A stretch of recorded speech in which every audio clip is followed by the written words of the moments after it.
Okay, so I woke up hearing these words about love, so let's dive into what that means.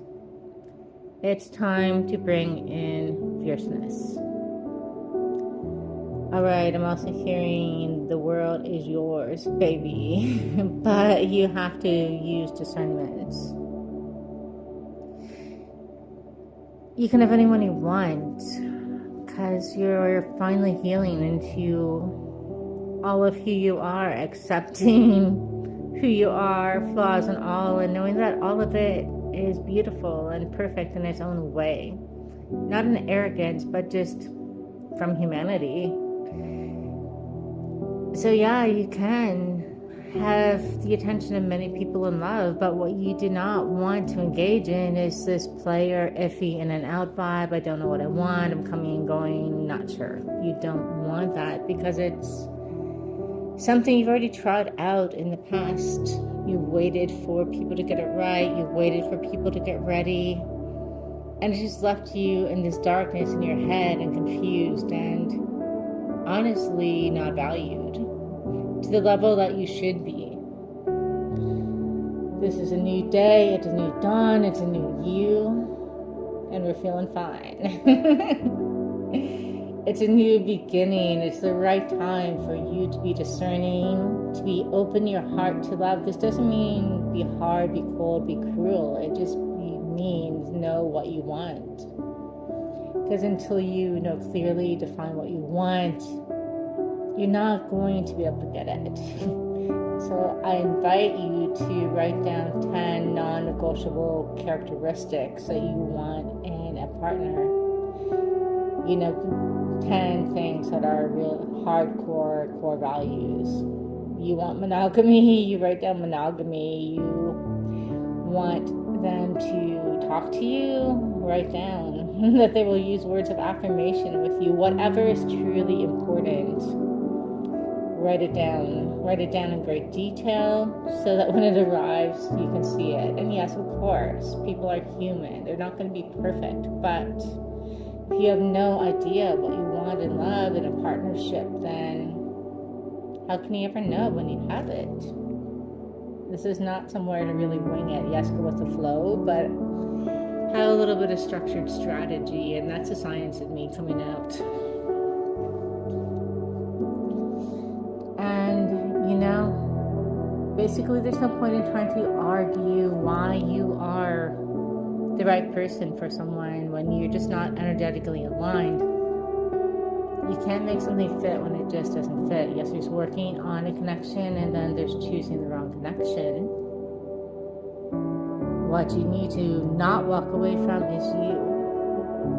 And again, that comes back to knowing what you want clearly, what's important to you in a connection, what you can take and what you can live without. Another example would be if you want to travel the world with your partner and you choose someone who is just a homebody and that's their nature, there's nothing wrong with that for them, but it's not going to fulfill you because you're going to be traveling alone or getting into arguments about where you're going and the money you're spending and all those sorts of things. So you have to think about it carefully. And what is their heart like? How do they show up? Do they want kids? Do they not want kids? Are they about family, or are they about independence, career? Like, what is it? What is it? So don't have regrets about walking away from the things that do not serve you. Don't take a leap of faith towards something that is just not aligned with you in love.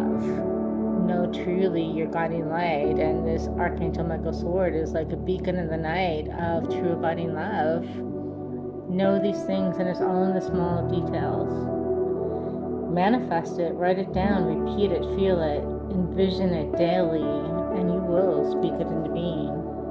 You will line your frequency up with the frequency of a person who's on the same page as you, and that is going to be beautiful. So yeah, this commitment that you want, this dedication that I see you want, I don't think you've made that clear in past connections before truly. Or I don't think you have had the conversation before you dove way in and it became clear that you weren't on the same page and you couldn't merge your worlds and things like that. Again, this is about having awareness of the love that will make you feel loved. There's many ways we can be loved. There's many connections we can have, but it's important to line up with the one that is right for what you truly want. And again, it's a repeating message, but don't give to things that aren't aligned with you if you guys are not on the same page in love. If you truly have different core values, if different visions, different life paths, don't give to it. While we're hearing this song, I don't know who it's by, but love is a battlefield, love is a battleground, something Benatar. Pat Benatar, I don't know, it's an 80s song, but again, this Ace of Cups card has gone through a battle. It's been chewed by a puppy, rained on, lost in the yard, but love, true love endures a lot, but it has to be, to people who are willing to put in the work, who are willing to overcome and meet in the middle when times are hard. And yeah, this 10 of Cups love is possible, but it starts with knowing who you are, what your values are, and choosing the partner that will reflect that back to you without this constant war in your heart of trying to convince them that you're on the same page if you're not, and if you're not, that's completely okay. Someone else is.